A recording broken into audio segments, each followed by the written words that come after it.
70 வருஷமாக பாபிலோன் ராஜாவை சேவிப்பார்கள்.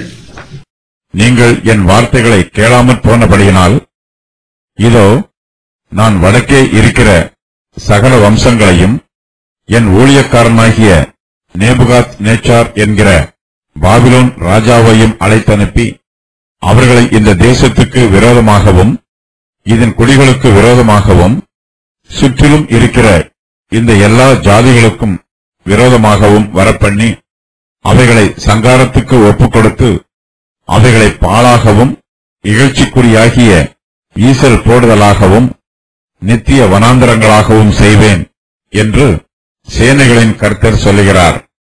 மகிழ்ச்சியின் சத்தத்தையும் சந்தோஷத்தின் சத்தத்தையும் மணவாளனின் சத்தத்தையும் மணவாட்டியின் சத்தத்தையும் இயந்திரத்தின் சத்தத்தையும் விளக்கின் வெளிச்சத்தையும் அவர்களிலிருந்து நீங்க பண்ணுவேன் என்று கர்த்தர் சொல்லுகிறார். இந்த தேசமெல்லாம் வனாந்தரமும் பாழுமாகும். இந்த ஜாதிகளோ 70 வருஷமாக பாபிலோன் ராஜாவை சேவிப்பார்கள். எரேமியா தீர்க்கதரிசி கர்த்தருடைய வார்த்தைகளை யூதாவின் மனுஷருக்கும் எருசலேமின் குடிகளுக்கும் எடுத்துச் சொன்னார். ஆனால் அவர்களோ கர்த்தருடைய சொல்லை கேளாமல் போனார்கள். பாவிகள் தங்கள் பாவங்களில் இருந்து விடுதலை பெற்று வெளியேற வேண்டும், இல்லையென்றால் அவர்கள் தங்கள் பாவங்களில் அழிந்து போவார்கள். கர்த்தர் யூதா மனுஷருடைய பாவங்களை அவர்களுக்கு விவரித்து சொல்லுகிறார். அவர்களோ கர்த்தருடைய சொல்லை கேளாமல் போகிறார்கள். ஆகையினால் அவர்களுடைய பாவங்களின் நிமித்தமாய் அவர்களுக்கு அழிவு வரும் என்று கர்த்தர் எச்சரிக்கிறார். பாபிலோன் தேசத்து ராஜா யூதா தேசத்தை அழித்து போடுவான். கர்த்தர் யூதாவின் மனுஷர் மத்தியிலும் எருசலேமின் குடிகள் மத்தியிலும் தம்முடைய தீர்க்கதரிசிகளாகிய ஊழியக்காரரை அனுப்பினார். அவர்கள் கர்த்தருடைய செய்தியை அவர்களுக்கு எடுத்துச் சொன்னார்கள். ஆனால் அவர்களோ கர்த்தருடைய வார்த்தைகளுக்கு செவி கொடுக்கவில்லை. ஆகையினால் கர்த்தர் இப்போது தம்முடைய ஊழியக்காரனாகிய நேபுகாத் நேச்சார் என்கிற பாபிலோன் ராஜாவை அழைத்து அனுப்புகிறார். யூதா தேசத்தார் கர்த்தருடைய இரக்கத்தையும் கிருபையையும் அறிவித்த ஊழியக்காரர்களை ஏற்றுக்கொள்ளவில்லை. ஆகையினால் கர்த்தர் தம்முடைய கோபத்தை அறிவிக்கப் போகிற தம்முடைய ஊழியக்காரர்களை இப்போது யூதா தேசத்தின் மீது அனுப்பப் போகிறார். நேபுகாத் நேச்சார் இஸ்ரவேலின் காணியாட்சிக்கு புறம்பானவன். அவன் மெய்யான தேவனாகிய கர்த்தருக்கு அந்நியன். ஆனாலும் கர்த்தர் நேபுகாத் நேச்சாரை என் ஊழியக்காரன் என்று சொல்லுகிறார். தம்முடைய ஜனத்தை திருத்துவதற்கு கர்த்தர் நேபுகாத் நேச்சாரை தம்முடைய கரத்தில் ஒரு கருவியாக பயன்படுத்துகிறார். அவன் கர்த்தருடைய திட்டங்கள் நிறைவேறுவதற்கு ஒத்துழைக்கிறான். அவன் தனக்குத்தானே நன்மை செய்து கொள்வதாக நினைக்கிறான். ஆனால் அவன் உண்மையில் கர்த்தருடைய சித்தத்தையே நிறைவேற்றுகிறான். இந்த உலகத்தில் ஏராளமான ராஜாக்களும் பிரபுக்களும் இருக்கிறார்கள். அவர்கள் அதிகாரம் மிகுந்தவர்கள், படைபலம் உள்ளவர்கள். இவர்கள் எல்லோருமே கர்த்தருடைய ஊழியக்காரர்கள். நேபுகாத் நேச்சார் தேவனுடைய கோபாக்கினையின் கருவியாக செயல்படுகிறான். கோரேசு ராஜா கர்த்தருடைய இரக்கத்தின் கருவியாக செயல்பட்டு அவருக்கு ஊழியக்காரனாய் இருந்தான். நேபுகாத் நேச்சார் கர்த்தருடைய கோபத்தின் கருவியாக செயல்பட்டு அவருக்கு ஊழியக்காரனாய் இருந்தான். கர்த்தருடைய கோபத்தினால் யூதா தேசமும் அதை சுற்றிலும் உள்ள அண்டை தேசங்களும் மொத்தமாய் அழிந்து போகும். தேசங்கள் அழிந்து போகும்போது அந்த தேசங்களுக்கு மற்ற தேசங்கள் மத்தியில் இருந்த மதிப்பும் மரியாதையும் குறைந்து போகும்.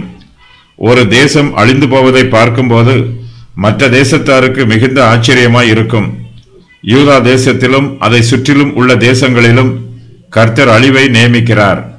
அங்கே மகிழ்ச்சியின் சத்தத்தையும் சந்தோஷத்தின் சத்தத்தையும் மணவாளனின் சத்தத்தையும் மணவாட்டியின் சத்தத்தையும் இயந்திரத்தின் சத்தத்தையும் விளக்கின் வெளிச்சத்தையும் அவர்களிடத்தில் இருந்து நீங்க பண்ணுவேன் என்று கர்த்தர் சொல்லுகிறார். அந்நிய தேசத்தார் யூதா தேசத்தில் உள்ள தானியங்களை எல்லாம் கொள்ளையடித்து கொண்டு போய் விடுகிறார்கள். இதனால் தேசத்தில் இயந்திரத்தின் சத்தத்தை கேட்க முடியவில்லை. இயந்திரம் அரைப்பது நின்று போயிற்று. எல்லா தொழில்களும் வியாபாரங்களும் நின்று போயிற்று. கடைகளிலோ அல்லது வீடுகளிலோ விளக்கை ஏற்றி வைக்க வேண்டிய அவசியம் இல்லாமல் போயிற்று. யூதா தேசத்தார் பாபிலோன் தேசத்திலே சிறையிருப்புக்கு உட்படுத்தப்படுவார்கள். அவர்கள் அங்கே 70 வருஷங்கள் சிறையிருப்பில் இருப்பார்கள் என்று கர்த்தர் சொல்லுகிறார். இந்த தேசமெல்லாம் வனாந்தரமும் பாழும் ஆகும். இந்த ஜாதிகளோ 70 வருஷமாக பாபிலோன் ராஜாவை சேவிப்பார்கள். சிறையிருப்பின் காலம் 70 வருஷம் என்று நியமிக்கப்பட்டிருக்கிறது. யூதர்கள் பாபிலோன் தேசத்து சிறையிருப்புக்கு போவார்கள் என்பது நிச்சயமாய் நடைபெறப் போகிற சம்பவம். அவர்கள் 70 வருஷங்கள் சிறையிருப்பில் இருப்பார்கள் என்று சொல்லப்பட்டிருப்பதினால் இந்த தீர்க்க தரிசனம் உறுதி பண்ணப்படுகிறது. மேலும் துக்கத்திலும் வேதனையிலும் இருக்கிற ஜனங்களுக்கு ஒரு ஆறுதலும் உண்டாகிறது. சிறையிருப்பு காலம் நியமிக்கப்பட்டிருப்பதினால் அந்த காலம் நிறைவேறின பின்பு அவர்களுக்கு விடுதலை கிடைக்கும் என்னும் நம்பிக்கை உண்டாயிற்று. நிறைவேறிய முன்னறிவிப்புகள்.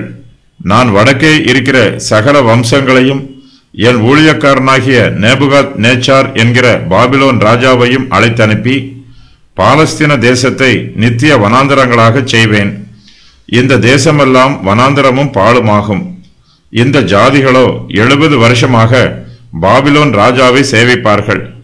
70 வருஷம் நிறைவேறின பின்பு பாபிலோன் ராஜாவுடைய அக்கிரமத்தை விசாரிப்பேன். கல்தையருடைய தேசத்தை நித்திய பாழிடமாக்குவேன். நான் அந்த தேசத்துக்கு விரோதமாய் உரைத்த என் வார்த்தைகளையெல்லாம் அதன் மேல் வரப்பண்ணுவேன். அநேகம் ஜாதிகளும் பெரிய ராஜாக்களும் அவர்களை அடிமை கொள்வார்கள். நான் அவர்களுக்கு அவர்கள் கிரியைகளுக்கு தக்கதாகவும் அவர்கள் கைகளின் செய்கைகளுக்கு தக்கதாகவும் பதில் அளிப்பேன். நான் அவர்களுக்குள் அனுப்பும் பட்டயத்தால் அவர்கள் தள்ளாடி புத்திகெட்டு போவார்கள். நான் உன்னை அனுப்புகிற ஜாதிகள் இந்த உக்கிரமாகிய மதுபானத்தின் பாத்திரத்தை குடிப்பார்கள். எருசலேமும் யூதாவின் பட்டணங்களும் அதன் ராஜாக்களும் அதன் பிரபுக்களும் கர்த்தருடைய உக்கிரமாகிய மதுபானத்தை குடிப்பார்கள்.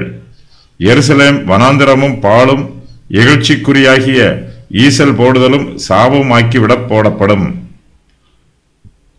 சேசாக்கு என்கிற ராஜாவும் பாபிலோன் ராஜா அவர்களுக்கு பிற்பாடு குடிப்பான். நான் அவர்களுக்குள் அனுப்பும் பட்டயத்தாலே எழுந்திராதபடிக்கு விழுவார்கள். அவர்கள் அதை குடித்து தீர வேண்டும். எருசலேமின் மீது தீங்கை கட்டளையிட்டிருக்கிறேன். ஆகையினால் அது தண்டனைக்கு தப்புவிப்பதில்லை. நான் பூமியின் எல்லா குடிகளின் மேலும் பட்டயத்தை வரவழைக்கிறேன். நீங்கள் வெட்டப்படவும் சிதறடிக்கப்படவும் உங்கள் நாட்கள் நிறைவேறின. உச்சிதமான பாத்திரம் போல் உங்கள் மேய்ப்பர்கள் விழுந்து நொறுங்குவார்கள். மேய்ப்பர்கள் ஓடிப்போகிறதற்கும் மந்தையில் பிரஸ்தாபமானவர்கள் தப்பித்துக் கொள்ளுகிறதற்கும் இடமிராது. மேய்ப்பர்கள் கூப்பிடுகிறதும் மந்தையில் பிரஸ்தாபமானவர்கள் அலறுகிறதுமான சத்தம் உண்டாகும். அவர்கள் சுகித்திருந்த தாவரங்கள் கர்த்தருடைய கோபத்தின் எரிச்சலாலே சங்காரமாகும். கர்த்தர் பதிவிருந்து புறப்படும் சிங்கத்தை போல் இருப்பார். ஒடுக்குகிறவனுடைய உக்கிரத்தினாலும் அவனுடைய உக்கிர கோபத்தினாலும் அவர்கள் தேசம் பாழாகும். நிறைவேற வேண்டிய முன்னறிவிப்புகள். கர்த்தர் உயரத்தில் இருந்து கர்ச்சித்து தமது பரிசுத்த வாசஸ்தலத்தில் இருந்து தம்முடைய சத்தத்தை காட்டுவார். தம்முடைய தாபரத்துக்கு விரோதமாய் கர்ச்சிக்கவே கர்ச்சிப்பார். ஆலையை மிதிக்கிறவர்கள் ஆர்ப்பரிப்பது போல் பூமியினுடைய எல்லா குடிகளுக்கும் விரோதமாக ஆறார். ஆரவாரம் பூமியின் கடையாந்தரம் மட்டும் போய் எட்டும். ஜாதிகளுடைய கர்த்தருக்கு வழக்கு இருக்கிறது. மாம்சமான யாவரோடும் அவர் நியாயத்துக்குள் பிரவேசிப்பார். துன்மார்க்கரை பட்டயத்துக்கு ஒப்புக் கொடுப்பார்.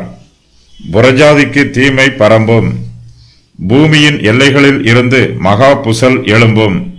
பூமியின் ஒரு முனை துவக்கி பூமியின் மறுமுனை மட்டும் கர்த்தரால் கொலையுண்டவர்கள் கிடப்பார்கள். அவர்கள் புலம்பப்படாமல் இருப்பார்கள். அவர்கள் சேர்க்கப்படாமலும் அடக்கம் பண்ணப்படாமலும் இருப்பார்கள். அவர்கள் பூமியின் மேல் எருவாவார்கள். நேபுகாத் நேச்சார் கர்த்தருடைய ஊழியக்காரனாக எங்கு கூறப்பட்டிருக்கிறான். யூதாவையும் மேலும் பல தேசங்களையும் அழிப்பதற்கு கர்த்தர் நேபுகாத் நேச்சாரை அழைத்திருக்கிறார். பாபிலோனை தண்டிப்பதற்கு கர்த்தர் கோரேசு ராஜாவை தம்முடைய மேய்ப்பனாக தெரிந்தெடுத்தார். பாபிலோன் தண்டிக்கப்பட்டதினால் சிறையிருப்பில் இருந்த இஸ்ரவேல் புத்திரர்கள் 70 வருஷங்களுக்கு பின்பு பாலஸ்தீன தேசத்திற்கு திரும்பிச் சென்றார்கள். மகிழ்ச்சியின் சத்தத்தையும் விளக்கின் வெளிச்சத்தையும் அவர்களில் இருந்து நீக்க பண்ணுவேன் என்னும் இந்த வாக்கியம் வெளிப்படுத்தின விசேஷம் 18:23 வசனத்தில் மேற்கோளாக கூறப்பட்டிருக்கிறது. ஆகையினால் இந்த தீர்க்க தரிசனம் 2 முறை நிறைவேறும். ஒரு முறை கடந்த கால பாபிலோனில் நிறைவேறிற்று. மற்றொரு முறை வருங்கால பாபிலோனில் நிறைவேறும். யூதர்கள் பாபிலோன் தேசத்தில் 70 வருஷங்களாக சிறையிருப்பில் இருக்கிறார்கள். அதன் பின்பு பாபிலோன் தேசம் அந்நிய தேசத்திற்கு அடிமையாகும். யூதர்கள் தங்களுடைய தேசத்திற்கு திரும்புவார்கள்.